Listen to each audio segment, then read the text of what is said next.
All right, ladies and gentlemen, welcome to another community conversation. This is number 8 for this semester. So we're really excited to have a couple special guests, JJ and Dele, come and speak to us about art and storytelling and health and a bunch of other topics related to design and their careers and journeys. But before we do that, let me go ahead and share screen to orient folks.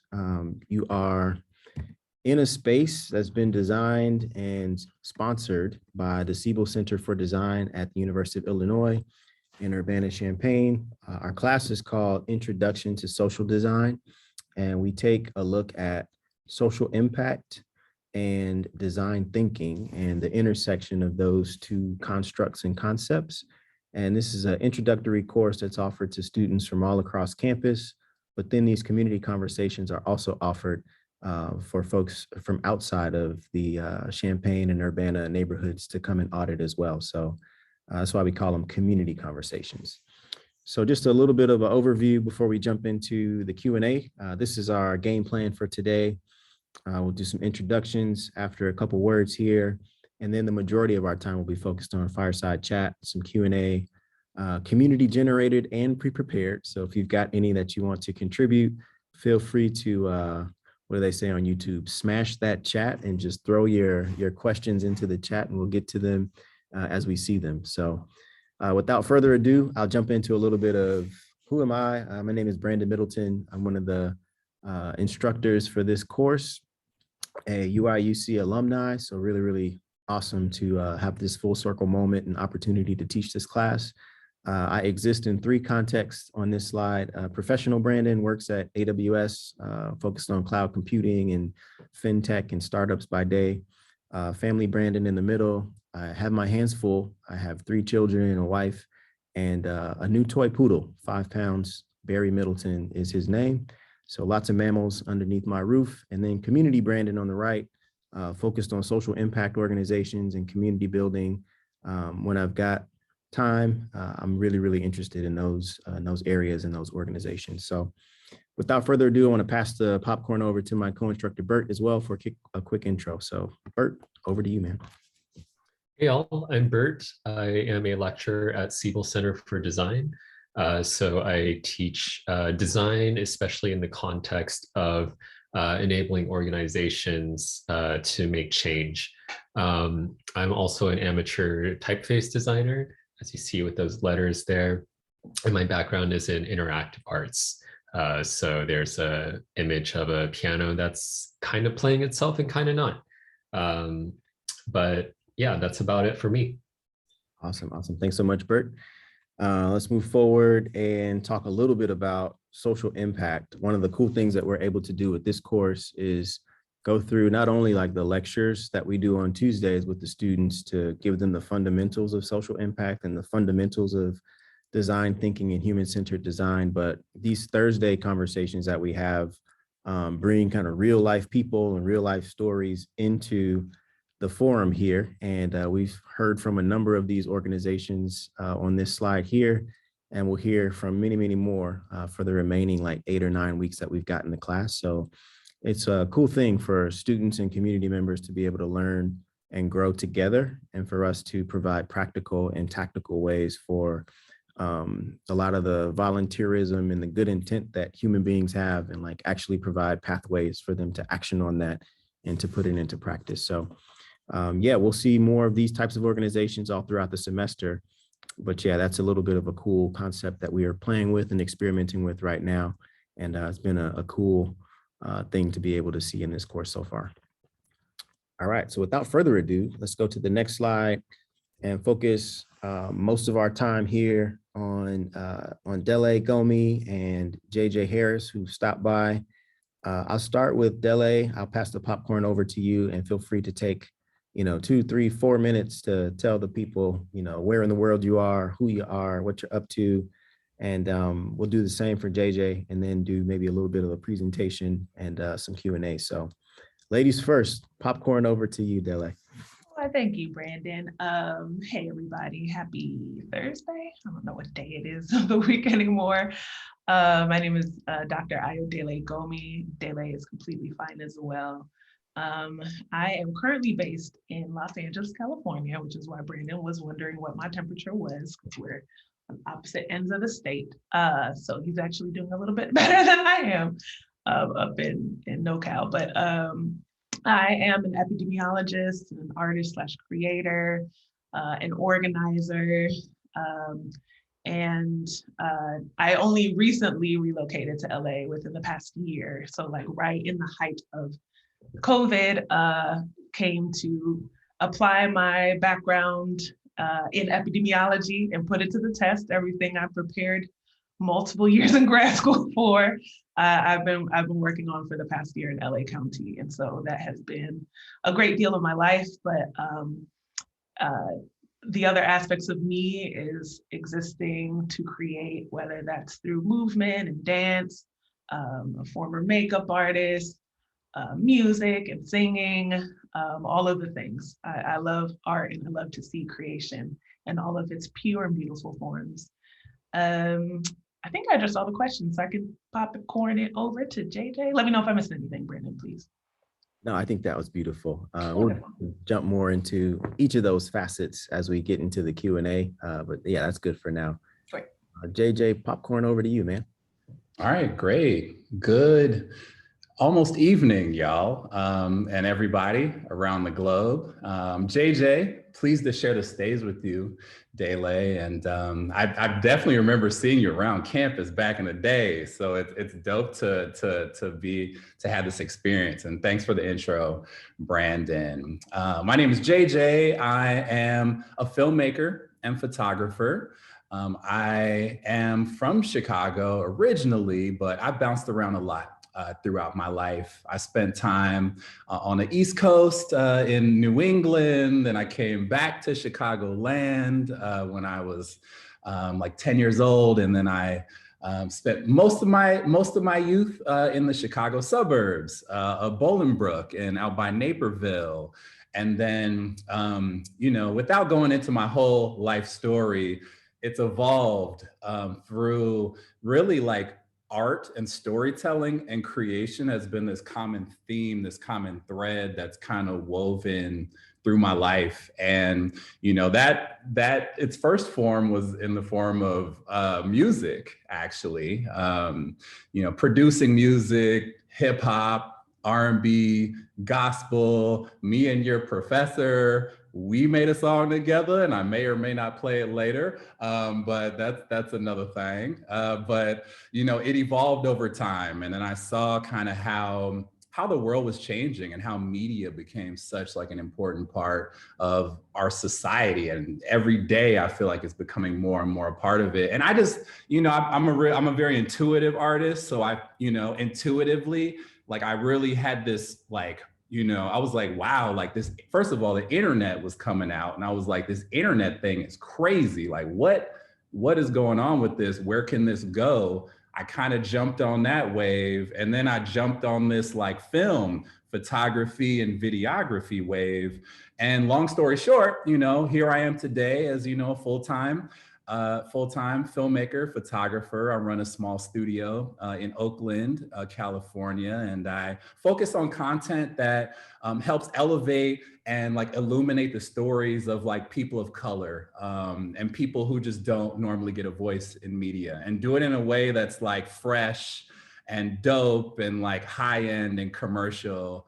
And, you know, I've gotten to work with many, Fortune, whatever, 100 or 20 companies, but I really have a love for just like every person who, you know, really just wants to get their story told, because that's kind of how I got into this, is because I just wanted to have my story told. So, you know, it's a bit from a high level about what I do, but yeah, I'm really pleased to be here today.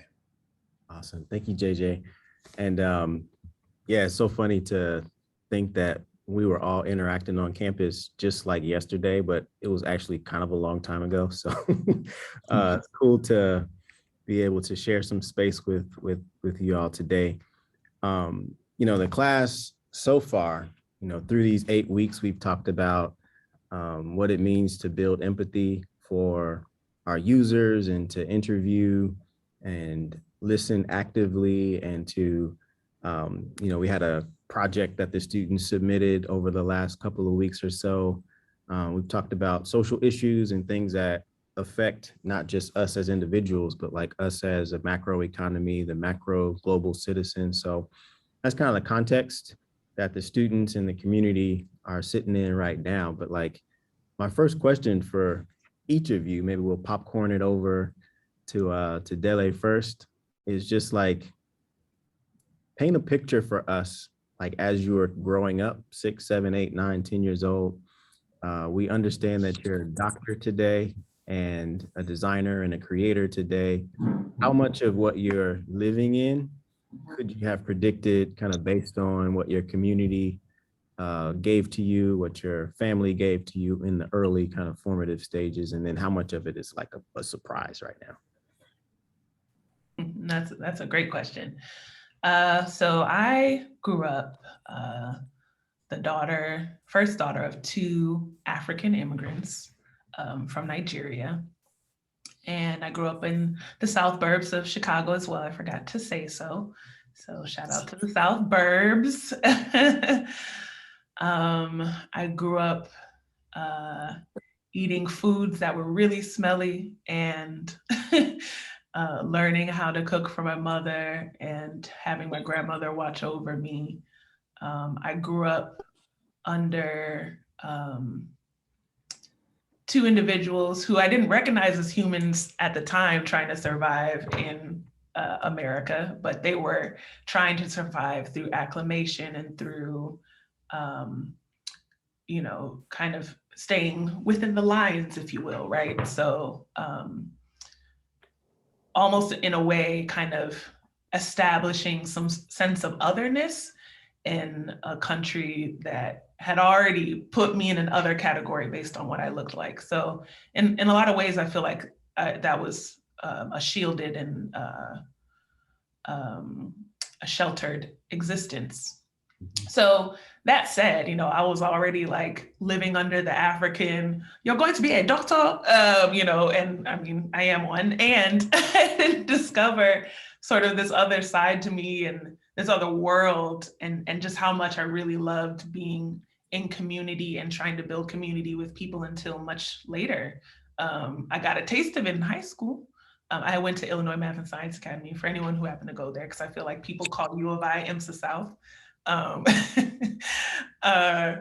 And it was actually there at a Math and Science Academy that I realized that, oh yeah, you're an artist, right? Like there's science, yes, and you can do it, but also you love to move your body. You love to just like be in community and fellowship with people and just like create vibes and create spaces of joy. So would I say that I knew, 10 or 12 or 15-year-old Dele was going to be this now? I mean, yes, a doctor, but also, trying to find more of this intersection of art and creating in seeing how pivotal it is in our everyday lives and how pivotal it is to our health.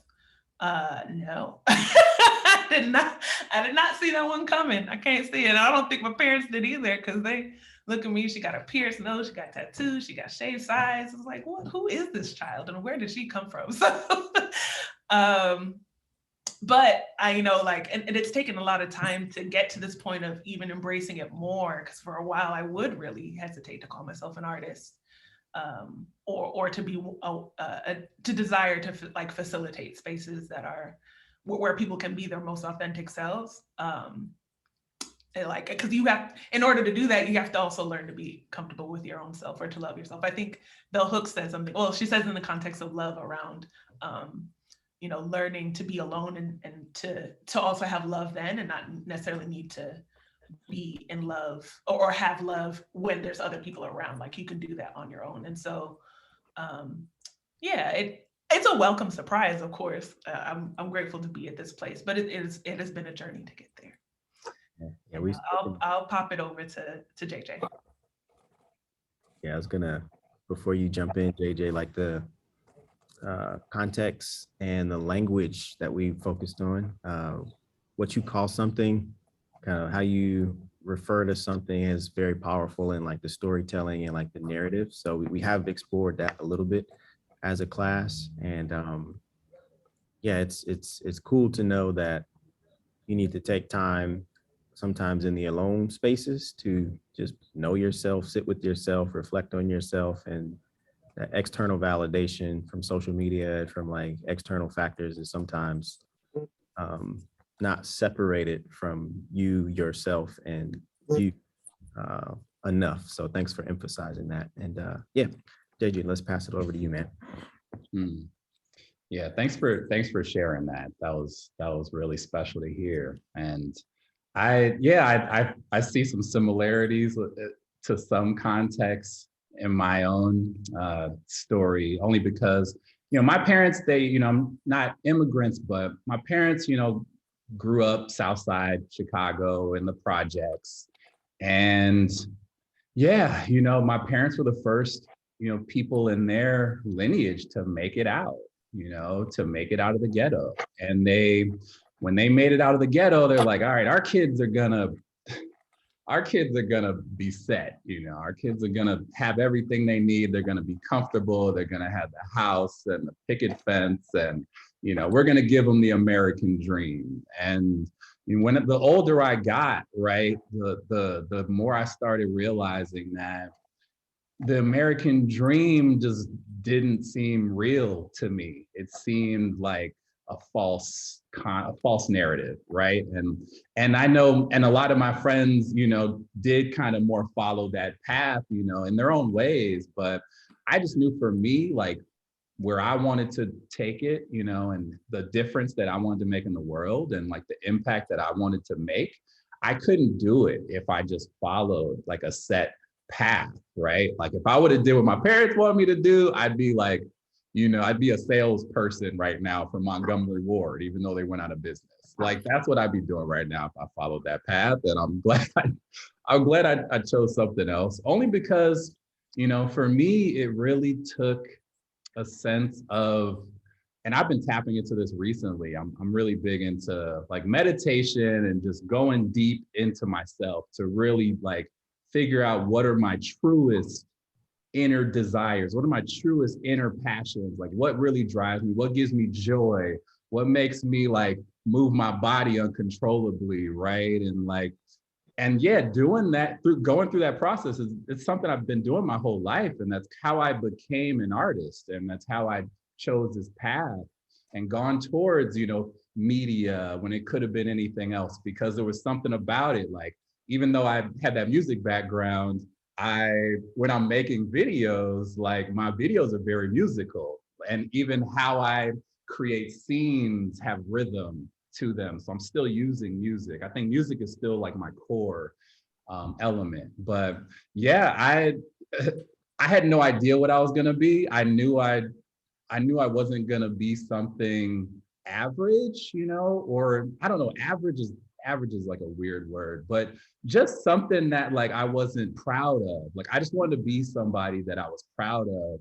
And kind of when I fell into, filmmaking and photography, I was like, all right, damn, I really like this, and I can, make a real impact, with what I do. Yeah, that's awesome. And I know, and this might be a cool point to queue up some of the work. I know that students are like videography, photography, storytelling. To talk about it is one thing, but let me know, JJ, are you in a space to be able to showcase a little bit of what you've been up to and working on? Maybe we can create a little transition for students to take a look.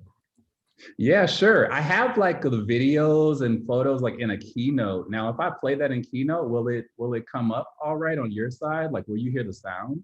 I believe it will. So what I'll do, Okay. I'll stop the share, and then on your side, since you're a co-host, you can take control of the share. Okay. Gotcha. Share your screen, and then everything will be good to You just go. want to make sure before you choose the app, you check off the boxes that say like optimize for video and share sound. Okay, let me figure out how to do that. Slide as music computer content from second. Okay, share computer sound. Boom. Okay. Okay, slide is virtual background. Okay, yep, I figured it out here. Sweet. Okay, so this is me. I guess I was just gonna take you all through, a little bit. I'll probably skip around a bit here, but uh, here's me, in the dorm next door to Brandon, spitting hot fire, waiting for him to send me a verse. I was, trying to get him on the next one, but that's me in college here. So I'm going to show you like a part of this music video. This is the first and only music video I ever made. Let's see here. Okay. Yeah. Brrr. Freaking cold in the shot. But we represent.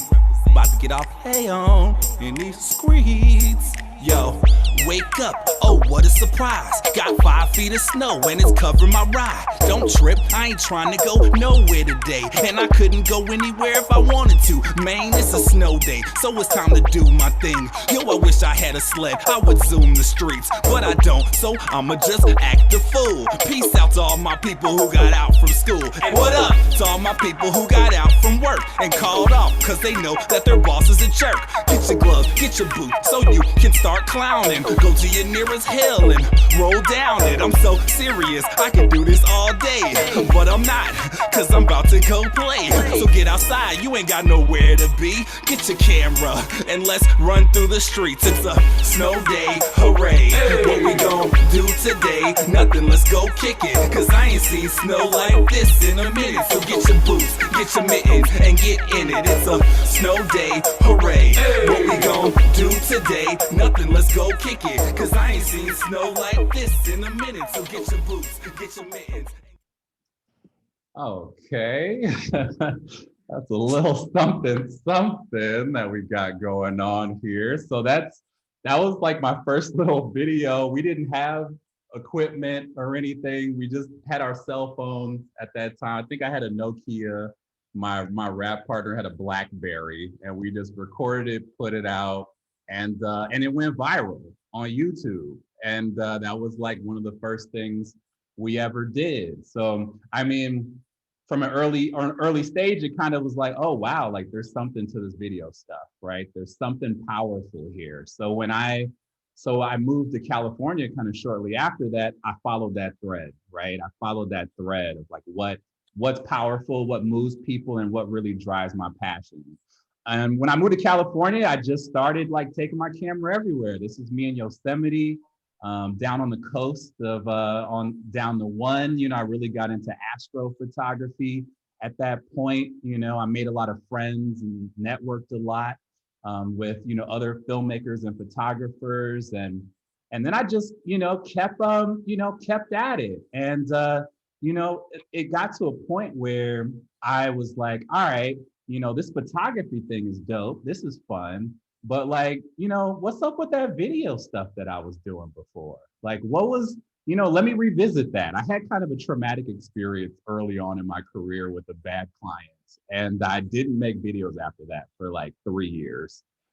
So when I finally just started to make videos again, that's kind of like when I finally found my groove, and I really started feeling my place. And my first major project that I did was actually in India, in New Delhi. And here's the video short documentary that I shot there.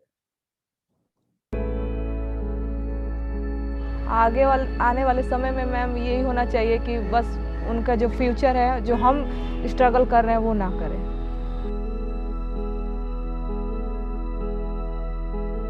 मेरा नाम ममता है और मैं effect international school की helper हूँ, और एक तरह से मैं इसमें एक पेरेंट्स भी हूँ बच्चों के। मेरे 2 बच्चे इसमें पढ़ते हैं।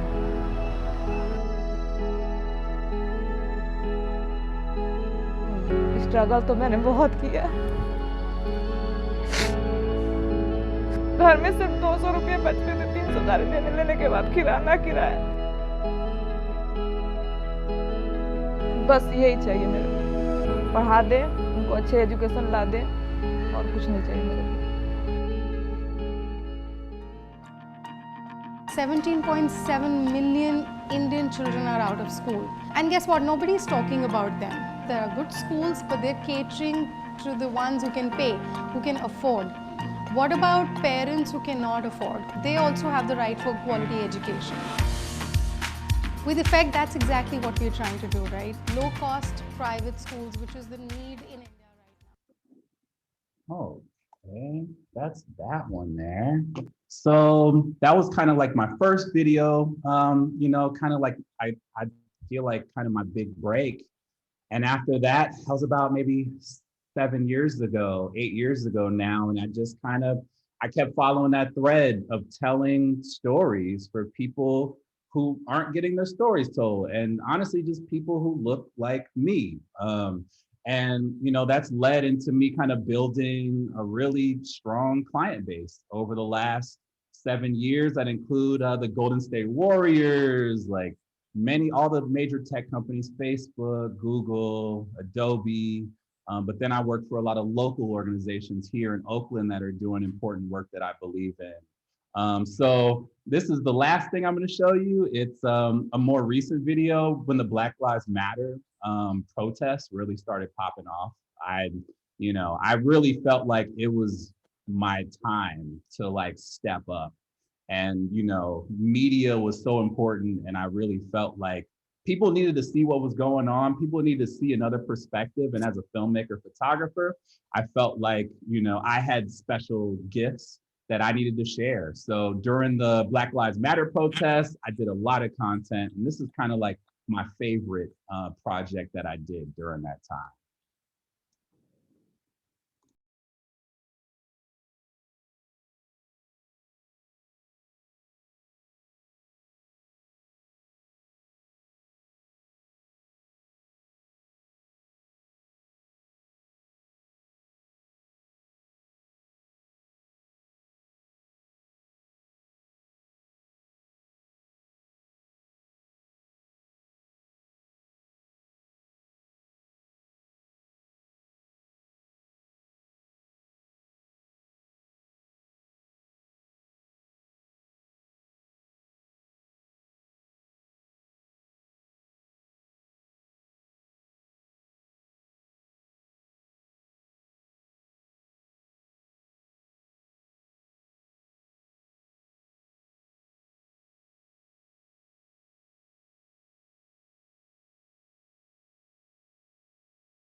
All right, I think that is all that I want to share for today. Wow. If a picture says 1,000 words and a video is many pictures, you showed us millions and millions of words and feelings and all of that, man. So first off, thank you. That was beautiful and nostalgic. And it took me back to a much simpler time where I had much more time and disposable income and headspace. That's awesome though, man. So to keep the conversation going, I'm gonna reshare my screen and then ask people if you've got questions as we continue with the conversation, feel free. I'm gonna go back to full slide mode and go over to Dele and ask, like, when you think of like design of your life and health and balance, like you're probably the only doctor and epidemiologist that I know.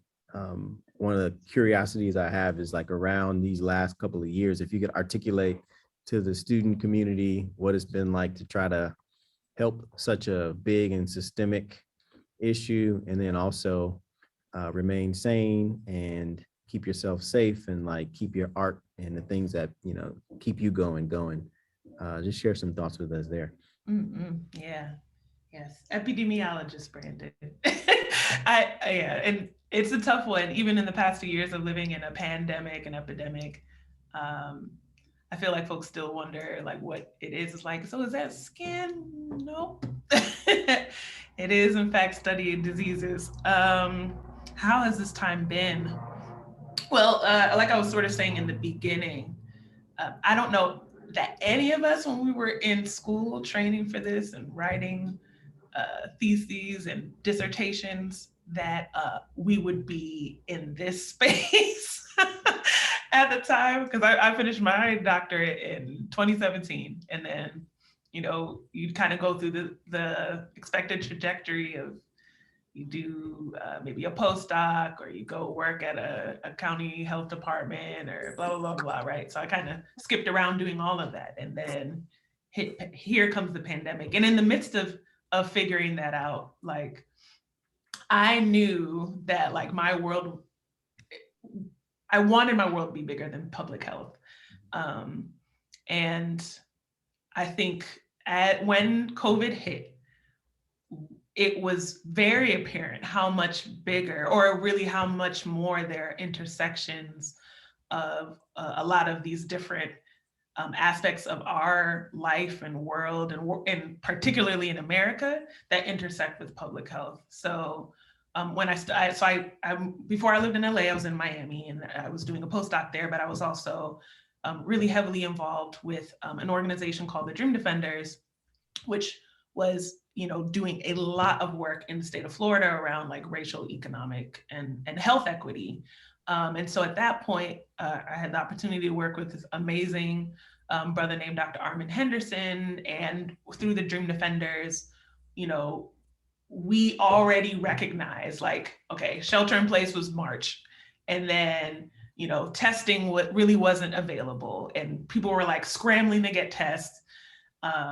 Even to have PPE, like to get a mask, to get gloves, to get hand sanitizer.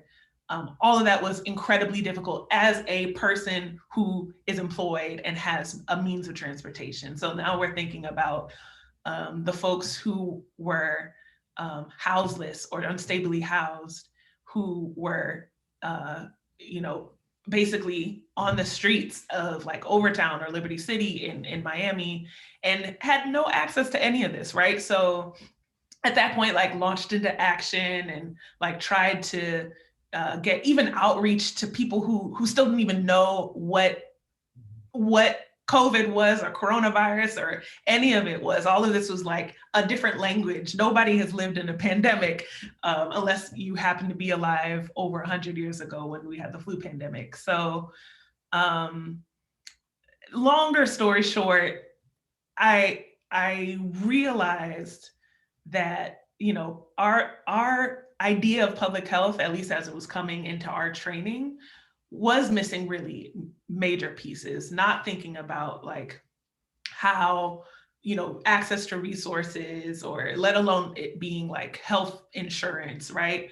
The thought of sheltering in place when you have no shelter, being able to go out and get these things that are supposed to help you and protect you from this disease that people still aren't trying to understand every day.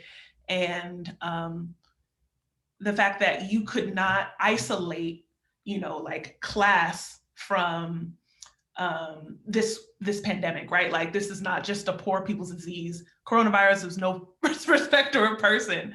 Although it did still develop into, we do see these disparate rates among people who are in areas that don't have as many resources, right? Like, that still became really glaringly clear. So what that meant for me, other than being like, throw American public health away, because what is this? Like, what are people doing? We should have jumped into action far sooner. We should have been testing people a lot sooner. We should have really been checking in and encouraging people to stay home when they don't feel well. And there should have been systems and nets in place to make sure that they can stay home from work and still get paid, because you need to be paid to be able to afford rent and pay for masks and pay for hand sanitizer, be able to wash your hands, et cetera, right? So that was a really difficult time. It still is. I think anyone who's worked in public health during this time, especially in the midst of misinformation,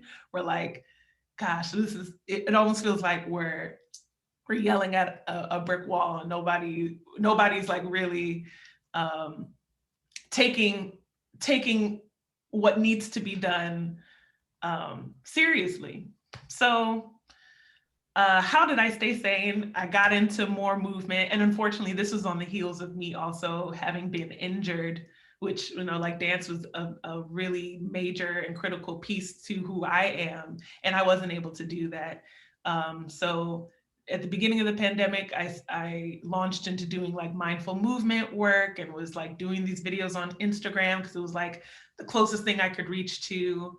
And like JJ was even saying earlier, I had to really be able to sort of like hone in and try to be okay in that stillness and quiet, because I was essentially by myself. Like everybody was sheltered in place and I lived by myself and I was on crutches. Like what else was I gonna do?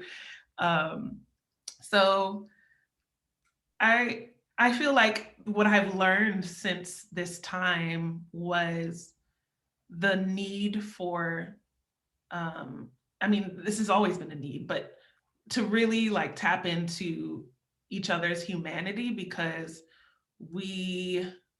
I feel like we have been conditioned to like operate as machines and just sort of like assume that these things are going to work in place and totally ignore things like mental health and just having basic necessities for living.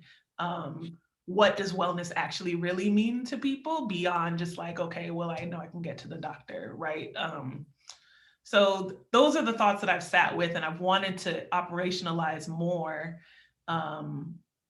And I hope to do, since, you know, I'm in a new community now. LA is different for me, so I don't know very many people. So I hope that answers the question, Brandon. I feel like I just spoke a lot. Like you painted and brushed a little bit more context for myself and for students to consider, and for you to recount like the beginning of the pandemic up until now, and for us to like think of that as like history. Like there's different ways for us to tell it, and for you to tell it from your perch versus kind of how I experienced it versus how, you know, somebody else experienced it. It's interesting for us to use our active listening that we've gone through in this class and like listen for those little deltas, like because everybody's felt experience is different than the next person. So yeah, thank you for that. It's something that stood out to me, JJ, and what you were actually showing in the pictures and in the videos. Not all of your subjects, you know, come from the same culture, walk of life, age, gender, like there's a lot of difference in there. So I wanted to maybe ask you a question about vulnerability and kind of stepping across what's comfortable for you and what you've learned in exchange. Like, it's not every day that I see a brown person on a horse, or it's not every day that, you know, I've never been to India myself, for example. So like, what are some of the things that you've done to muster up the courage and the confidence to step across those cultural boundaries? And then in exchange, like what have you gotten as gifts and learnings and insights and things that are like gold to you now? Yeah, thanks for the question. Thanks for the question.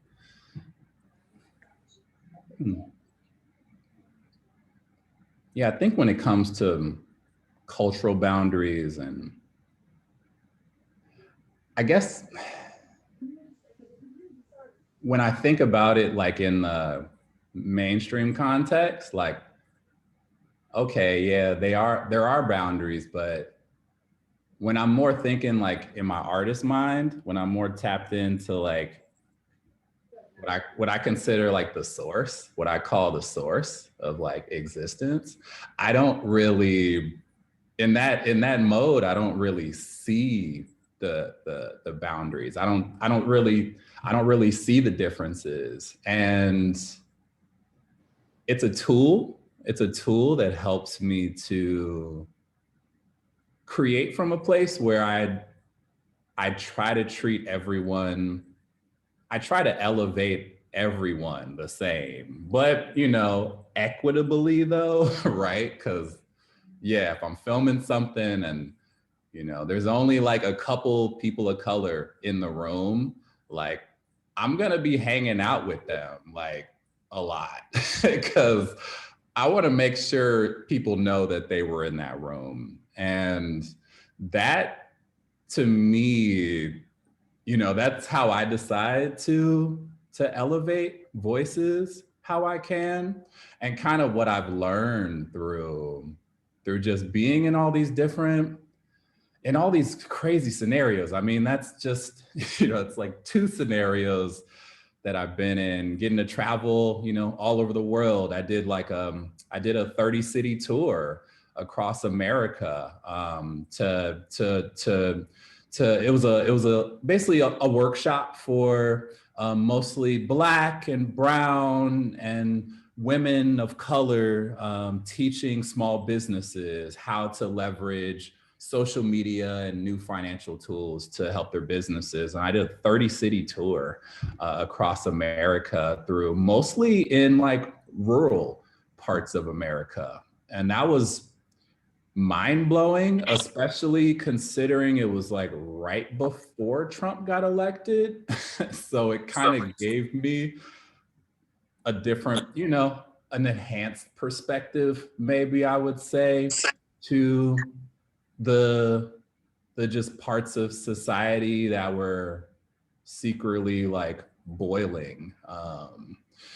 So it's giving me, it's really given me just I would say like a way to just have a much wider perspective, be able to see life from a lot of angles that I would never expect. And for me, like, that's the juiciness of life, like I've created this existence where I get to exist in all these spaces. People hire me to come in and tell the stories of these like transformative experiences and these transformative gatherings, and do it in a way where I have to kind of tell my own story a little bit in these pieces I put out, but I'm also, weaving their story. And it's like a complicated mix, but it allows me to feel more human.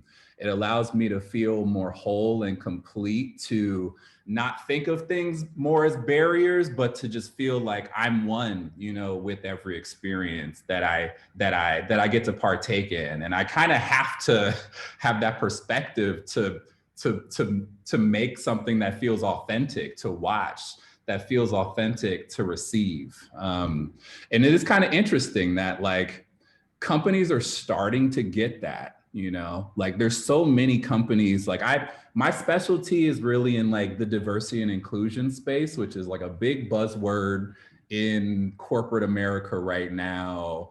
And it changes every couple of years. And it's kind of bullshit, to be honest. Because a lot of times the person who leads diversity and inclusion is a white man still. So it's like, I see all this stuff and I'm on the front lines, like fighting, trying to tell these honest, like inclusive stories, but I'm kind of fighting against this huge system. So, just to give you a little bit of insight at kind of what's really going on when you see like Black people, like, using this app, right? Like in a commercial, right? It's usually 95% or 100% white males, who actually film that stuff. So I feel honored to have these experiences, and for companies starting to realize that we need to have diverse people actually to tell diverse stories. Yeah, that's awesome. And a great perspective, and one that, Dele, for you to be able to articulate that point about humans not being robots and us maybe taking a step back from this extreme like automation of everything, and like just for the sake of progress, I think we've tried to offload human labor and like a bunch of stuff that we think we're too good for. But like what has kind of your takeaway been, and how do you, if you were like the CEO of a company, really wanting to make a difference in social impact and make a difference in more like humanizing the delivery of what, what it is you're responsible for giving out to your customers? Like, what are some things that you would hope to receive as a consumer or as a leader, like that you would hope to push out there? Like, what are some tools that designers might lean into these days in some like practical, tactical ways for us to, build some momentum from your perspective and from your like vantage point? Yeah, that's a good question. One of the things I continue to be reminded of, and I'm reminded because I also have these desires as a human being, is feeling seen and being heard.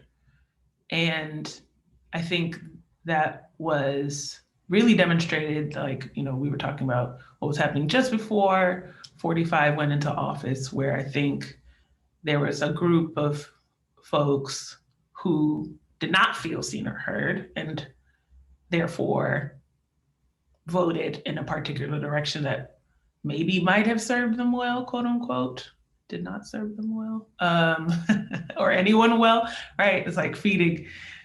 Yeah, I won't go down that road just yet. But when I think about like where and how do I function the best, whether it's in work, whether it's in creating, whether I'm receiving a product or trying to offer a service, it's really feeling as though you see me in all of my being, in my entirety, and you hear me. And that's not just like the words that I'm saying, but you're also like, there is a sense of empathy and a desire to understand a perspective that is outside of your own.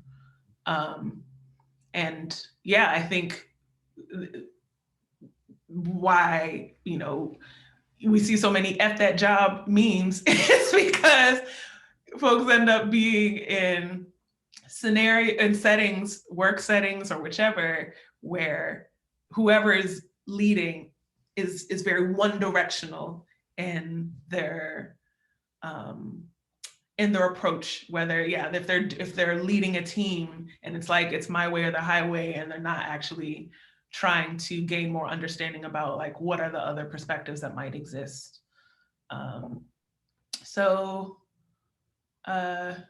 I feel like that is what I would want to see, and how I try to lead. I think I have a dear friend who does amazing leadership coaching, and she had shared with me and took it to heart around like, sometimes not all leaders have to be like the loudest, right? Sometimes you just have to be able to know who is in your space that can get these things done and do it well, and desire to do that thing well, right? Like, and that in itself can be leadership too. So yeah, that's what I would like to envision, at least like a human-centered approach to work. I'll add one more thing, because I think about this even in the scope of data, because I'm an epidemiologist and I deal with data a lot. We have a tendency, and I think it's really happened a lot and during the pandemic, especially when you hear about cases like infections, and you hear about people dying, mortality rates and deaths. And it's easy to just get into this like cycle of, these are just numbers, and you have to add into a report. And I think that has also happened in this pandemic too, where like even now, right? Like we know that there's conflict happening in Ukraine, and then people are like, oh, well, like COVID disappeared. I'm like, well, no, COVID didn't disappear. Like, just because you don't hear it doesn't mean it's not happening. And just because even these numbers seem lower doesn't mean it's not still affecting someone and affecting someone's family. And that part has also been, I feel like that point ends up being lost as well. Like there are humans behind those numbers. And I would want for people in whatever work that it is that you're doing to consider like, what is this impact on the human in a positive way. So anyway, that is all.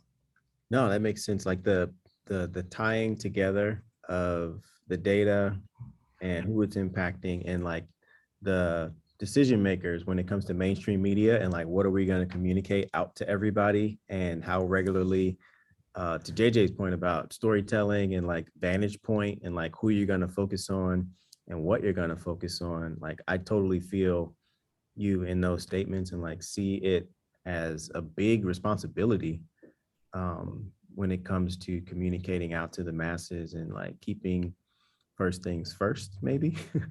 So yeah, thank you for that commentary. And I agree with your friend.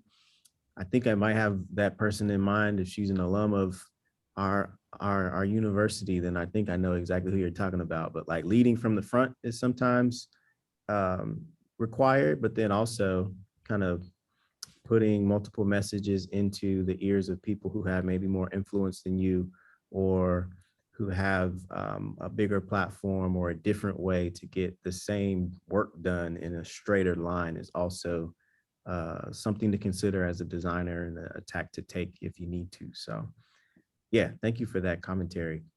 Beautifully summarized. Thank you. Yeah, JJ, I want to come over to you in terms of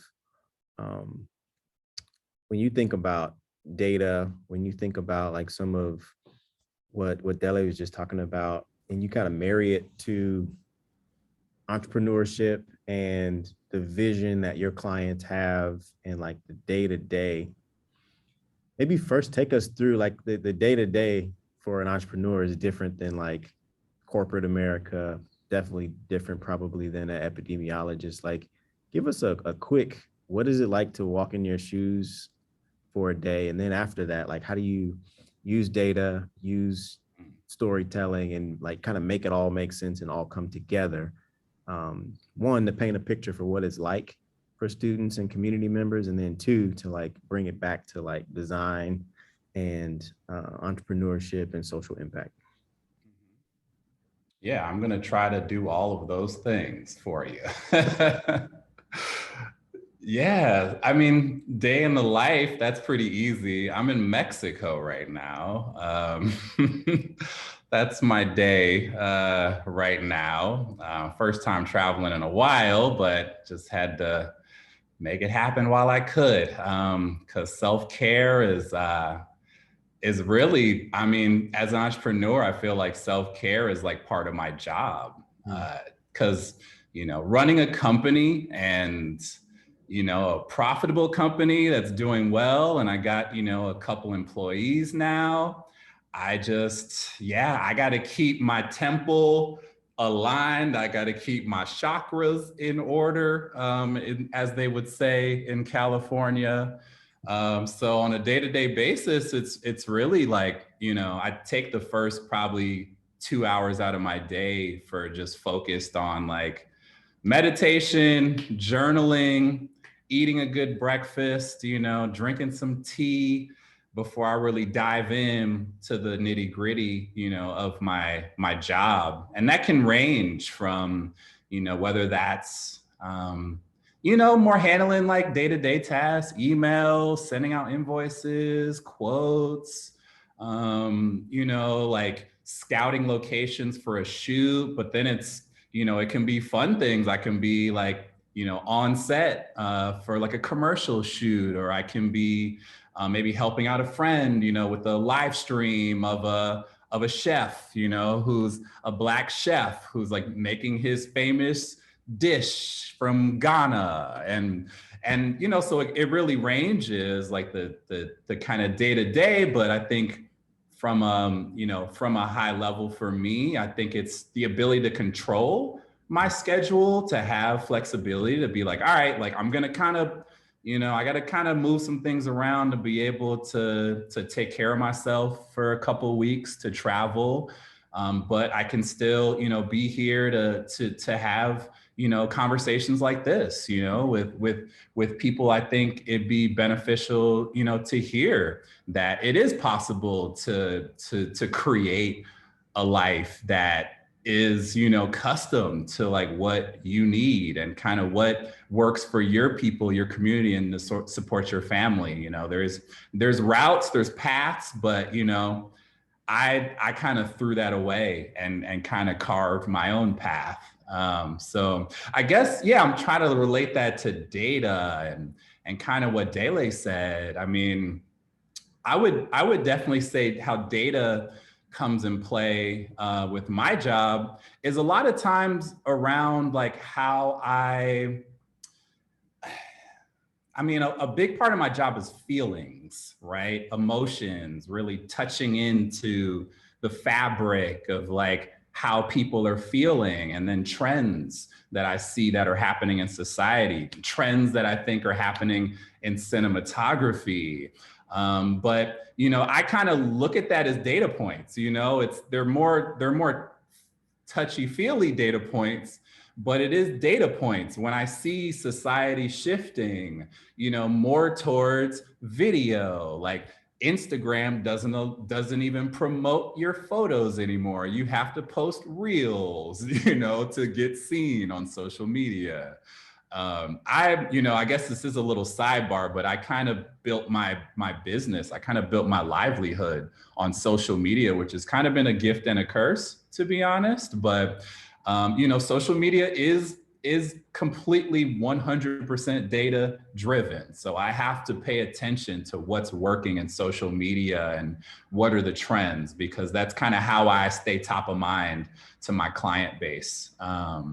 And yeah, so I would say, you know, and these are data points, but behind these data, like Ayodele said, is, you know, these are humans behind this. This is like humans and how they interact with media. And I'm like really reacting. I'm always, you know, reacting to how, you know, people react to media. But, you know, I would definitely say, you know, reacting, and I don't know how this might apply for you, Daly, but you know, reacting to the data points for me is like really important, to pay attention to like what's happening, all the movements that I feel, and the major strokes that are changing in society and in my role. But then there is a power for me in like in tapping into like what's the most powerful thing for me. And then I kind of figure out, all right, like what are those big societal movements that are happening? And then, all right, what really, you know, drives me, what really gets me going, and how do I marry those two? And that's kind of like,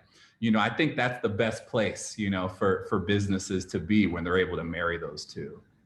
Data, absolutely. You can't just take data without its context. Yep. Mm-hmm. Yeah. There's I was hoping that you would pull kind of the insight, even from the video you showed us. Like it was super, like it resonated with Chicagoans and people in Illinois, you know, obviously where it's about to snow this weekend. And then it went viral. So the fact that you went backwards to kind of check the analytics on it and got the validation from like the macro internet community, oh, that they like this. So the ability to kind of tweak what you're delivering, to stay obviously on top of all of the different platforms. There's so many now that it's hard to, even for me to keep track. But as much as we've talked about like visualization throughout this course and like using data, best ways to show it, I do think it's useful to be able to go to social media and to go to, you know, stories like yours, JJ, and say, hey, even though what I'm doing is based on intuition and emotion, and narrative a lot, you know, I too, you know, am a data scientist, am an engineer and a nerd when it comes to like looking at numbers and using that to make data-driven decisions for my, you know, my business, for my small team. So I'm glad you pulled that out, and wanted to move to what I'll call happy hour. So I know you talked about some heavy topics in the call so far, but I think joy and laughter and like things that we can smile about is also part of balance and like mental health and kind of feeling human. So I wanted to come to Dele and ask, like, I don't know if it was today or this week or this month, like, what are some things that have recently made you laugh, or things that you can always go back to and smile about to give you a little bit more fuel in your tank, or kind of just a happy place to start your day, or to kind of re-energize yourself maybe at the midpoint of the day? Yeah, gosh, I'll start with my nieces who, because they were born right as pandemic started, so they're about to turn 2.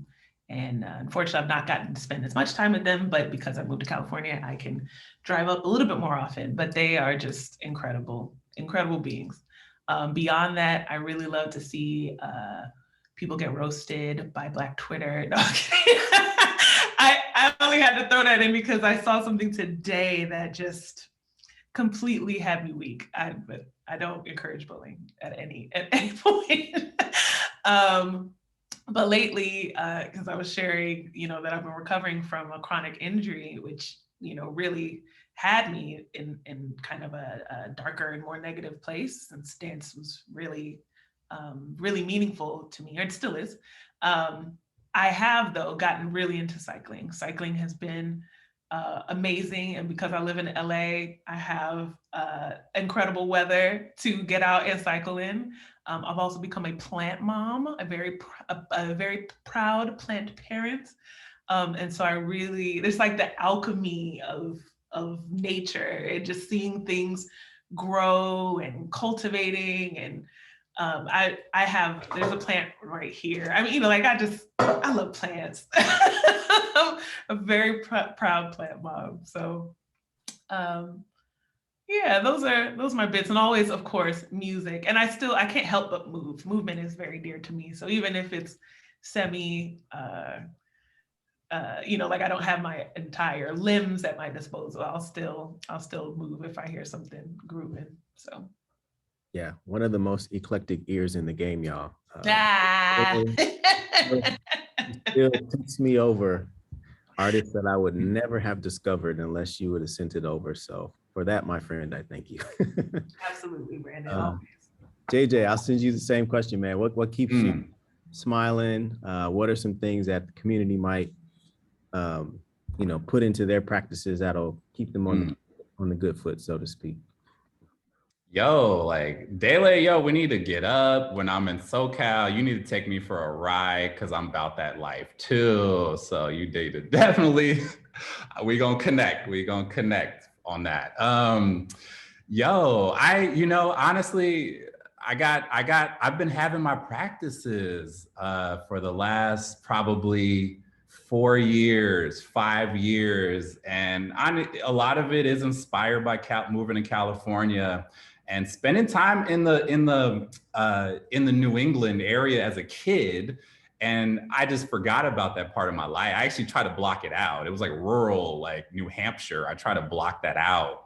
But, I came to Chicago and I moved to California and I was like, damn, like this nature stuff is kind of dope. Like, like just going on a little hike and, just seeing these tall trees and like waterfalls. And I know you don't have as much access out there, but you'd be surprised, like, if you just Google some stuff, search some stuff.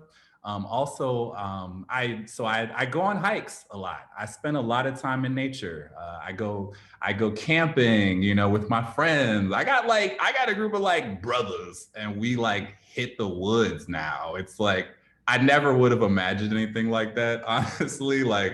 And it's kind of like a childhood dream, like kind of come true in a little bit of a way. So just being able to honestly get active, get out in nature, breathe some fresh air, just get out of my head, because when I'm underneath these huge trees, I'm underneath the stars, you just don't, like the little problems that you think you have, like just don't really matter that much anymore. So, and I just learned that. So I have a practice around that. And then I guess else than that, I picked up roller skating, man. I don't post about it, what I mean? I'm not tight yet, but I'm good enough where like I get my groove on out there. Cause I really believe in moving your body, getting into your body. I think it's like so important to just be able to just feel yourself and to like let go. I feel like so many times we're at our computers all day long these days. And we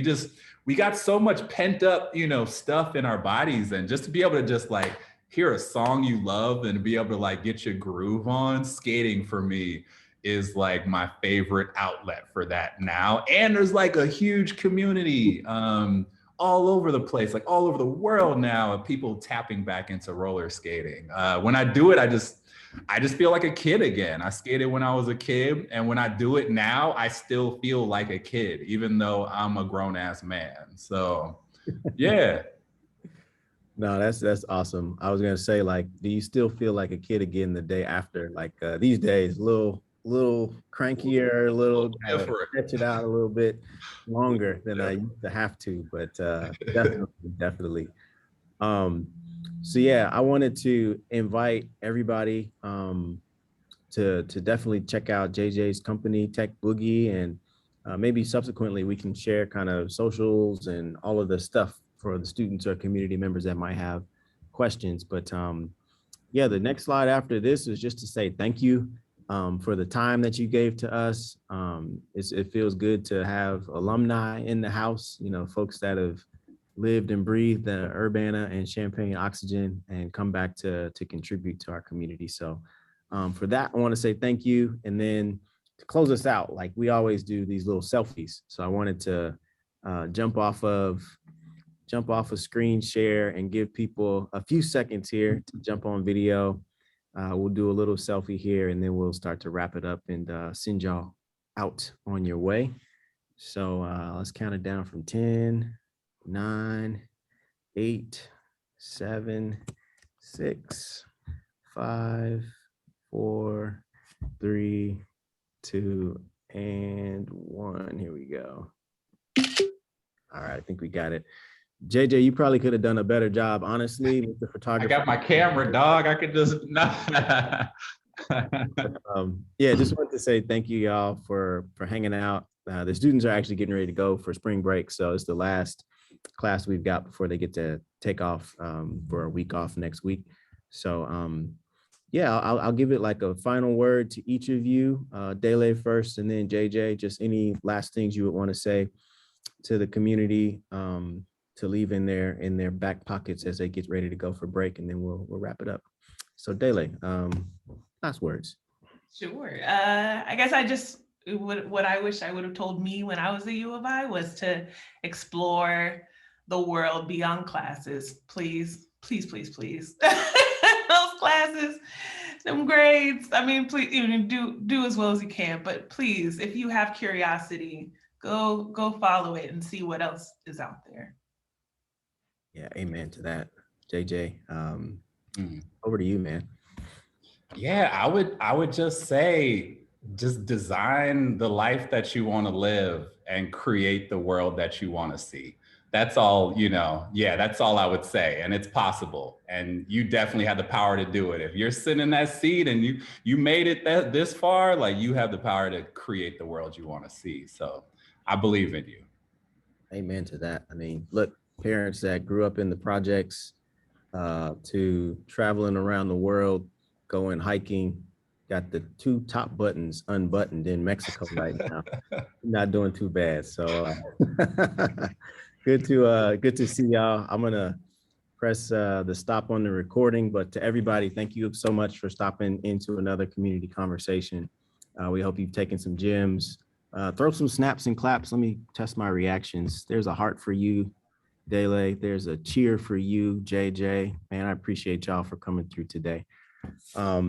So yeah, happy rest of the week and weekend, and we'll shut this thing down. So take care, everybody. Be good to yourself, be better to other people, drink water, mind your business, and we'll see y'all next time. All right.